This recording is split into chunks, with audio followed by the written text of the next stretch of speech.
கேரளா பகுதிக்கு ஊழிய விஷயமாய் சென்றிருந்த பொழுது, சில யானைகளை அங்கு கட்டி வைத்திருந்தார்கள். அதை பார்த்த உடனே நானு யானைய பார்த்தேன். நல்லா சுத்தி பார்த்தேன்.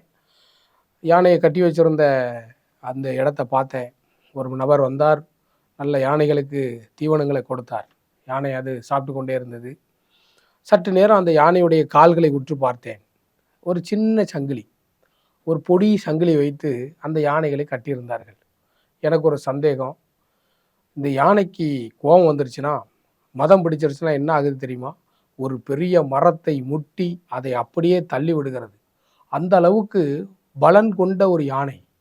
மிகுந்த பலத்தை உடைய யானை. சில நேரங்கள்ல பார்த்துருக்கேன். அந்த யானைய ஒரு பல்லுல அப்படி கடிக்க அந்த சங்கிலிய குடுத்தோனே, அந்த பல்லுலே கடித்து அந்த மரத்தை என்ன செய்யும்னா, அப்படி தீவிரமா இழுத்து மலை மேல இழுத்துட்டு போற அளவுக்கு பவர் உடைய ஒரு யானை. பாருங்க, ஒரு சாதாரண சின்ன சங்கிலியில கட்டி போட்டிருந்தத பார்த்து எனக்கு ரொம்ப ஆச்சரியமாயிருச்சு. உடனே அங்க இருக்கிற அந்த யானை பாகனிடத்தில சென்றேன். அவர்ட்ட ஐயா ஒரு சின்ன சந்தேகம்னு சொன்னேன். நீ சொல்லு அப்படின்னு கேட்டாரு.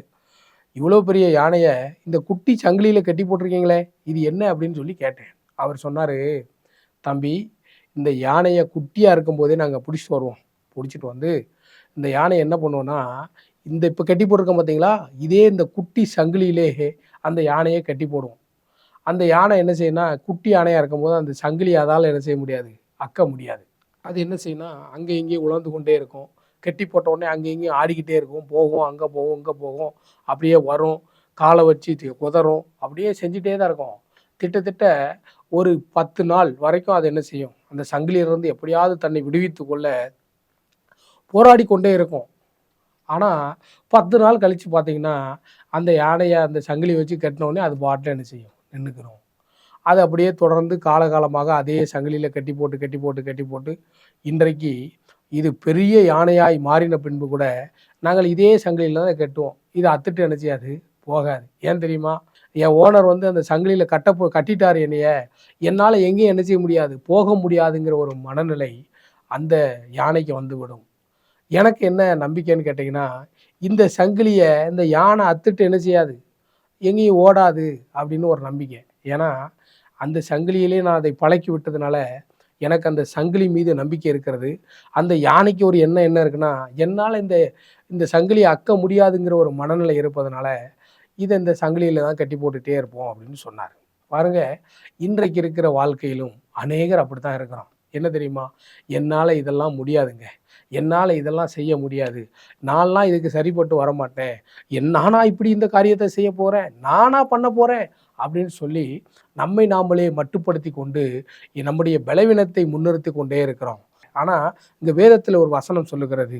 நீதிமொழிகள் 22ஆம் அதிகாரம் 19ஆம் வசனம் இப்படியாய் சொல்லுகிறது. உன் நம்பிக்கை கர்த்தர் மேல் இருக்கும்படி இன்றைய தினம் அவைகளை உனக்கு தெரியப்படுத்துகிறேன். எவைகளை உனக்கு தெரியப்படுத்துகிறேன்? உன் நம்பிக்கை கர்த்தர் மேல் இருக்கிறபடியினால உன்னை பலப்படுத்துகிற கர்த்தரால் எல்லாவற்றையும் செய்ய முடியும். உன் பலவீனத்தில் அவருடைய பலன் பூர்ணமாய் விளங்கும் என்கிற ஒரு நம்பிக்கை உனக்குள்ள இருக்கணும். உன்னை உண்டாக்குன கர்த்தர் வானத்தையும் பூமியும் படைத்த சர்வ வல்லமையுள்ளவர்ங்கிற ஒரு நம்பிக்கை உனக்கு என்ன செய்யணும், இருக்கணும். அப்படி இருந்ததுன்னா உன் வாழ்க்கை எப்படி இருக்கு தெரியுமா?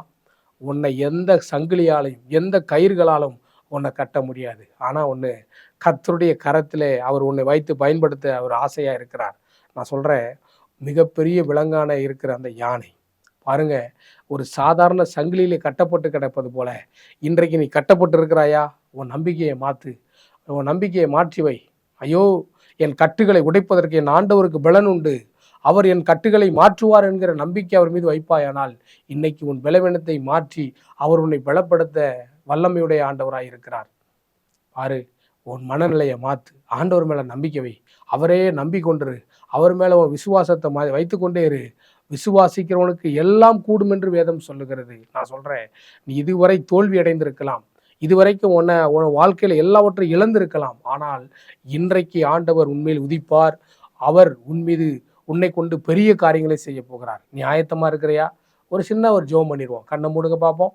நல்ல தேவனே, நன்றியோடு துதிக்கிறோம், சோத்தரிக்கிறோம் ஐயா. ஒரு சிறிய விலங்கானது ஆண்டவரே, ஒரு சின்ன சங்கிலியில ஆண்டவரே, ஒரு பெரிய விலங்கு சின்ன சங்கிலியில கட்டப்பட்டு இருக்கிறதை நாங்கள் பார்க்கிறோம்.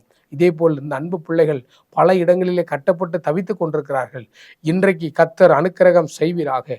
உம்முடைய கரம் பிள்ளைகளோடு கூட இருப்பதாக என்று ஜெபிக்கிறேன். உம்முடைய மகிமைக்குள்ளாய் ஒப்பு கொடுக்கிறேன். ஆளுகை செய்யும், பலப்படுத்தும். இயேசு கிறிஸ்துவின் நாமத்தில் ஜெபிக்கிறேன் நல்ல பிதாவே. ஆமென்.